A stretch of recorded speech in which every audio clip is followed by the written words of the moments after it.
అందరికీ నమస్కారం అండి. Welcome to my channel.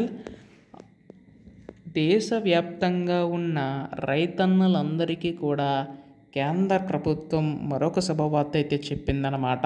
ఇప్పటి వరకు కూడా పీఎం కిసాన్ పథకం సంబంధించి గాను నిధులనేవి అయితే విడుదల చేసుకుంటూ వచ్చింది కదండి. అయితే ప్రస్తుతం మనకి ఈ యొక్క 19వ విడత సంబంధించి గాను నిధులనేవి అయితే పెంచి ఇచ్చే అవకాశం ఉన్నట్టుగా తెలుస్తుందన్నమాట. అయితే ఈ యొక్క నిధులని ఎప్పుడు జమ చేస్తారు, రైతన్నులందరూ అయితే చూస్తున్నారు కదా, ఎప్పుడు కేంద్ర ప్రభుత్వం ఈ యొక్క నిధులు జమ చేయనుంది అన్న దానిపై ఈ వీడియోలో పూర్తి సమాచారం అంతా కూడా తెలుసుకుందామండి.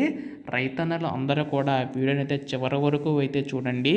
అంతకంటే ముందు చాలామంది వీడియోని అయితే చూస్తున్నారు కానీ సబ్స్క్రైబ్ చేసుకోవడం లేదు. మీరు కనుక సబ్స్క్రైబ్ చేసుకుంటే నేను పెట్టే ప్రతి చిన్న లేటెస్ట్ అప్డేట్ కూడా మీరు ఎప్పటికప్పుడు మిస్ కాకుండా తెలుసుకోగలుగుతారండి. అందుకోసం వెంటనే ఛానల్ని అయితే సబ్స్క్రైబ్ చేసుకోండి. అలాగే వీడియోకి అయితే లైక్ చేయండి. దీని ద్వారా మరికొంతమందికి సమాచారం అయితే అందుతుంది. ఇంకా ఆలస్యం చేయకుండా వీడియోలోకి అయితే వెళ్ళిపోదాం. సో ప్రస్తుతం కేంద్ర ప్రభుత్వం పీఎం కిసాన్ పథకం సంబంధించిన నిధులు అనేవి అయితే విడుదల చేయడానికి సిద్ధమైనట్లుగా తెలుస్తుందన్నమాట. అయితే ఎప్పటి వరకు కూడా ప్రతి ఏటా కూడా 6,000 రూపాయలు అనేవి అయితే జమ చేసుకుంటూ రావడం అయితే జరిగిందండి. అయితే ప్రస్తుతం ఈ ఏడాదికి సంబంధించి చూసుకున్నట్లయితే ఈ యొక్క 6,000 రూపాయలు మనకి విడతల వారీగా జమ చేస్తారనమాట.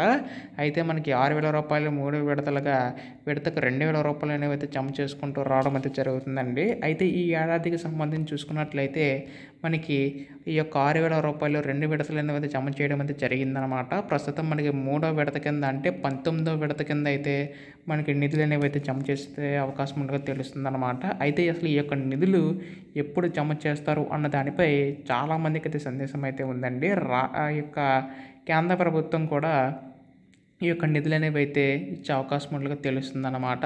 అయితే ప్రస్తుతం దీనికి సంబంధించి గాను కేంద్ర ప్రభుత్వం ఈ యొక్క నెలాఖరులో మనకి విడుదల చేసే అవకాశం ఉందండి. కాకపోతే మనకి దీనికి సంబంధించి గాను ఈ కేవైసీ ఎవరికైతే నమోదై ఉంటుందో వారికి మాత్రమే జమ చేస్తుంది అన్నమాట. సో కంపల్సరీగా మీ యొక్క bank account, Aadhaar card, phone number అన్నీ లింకప్ అయి ఉండాలి.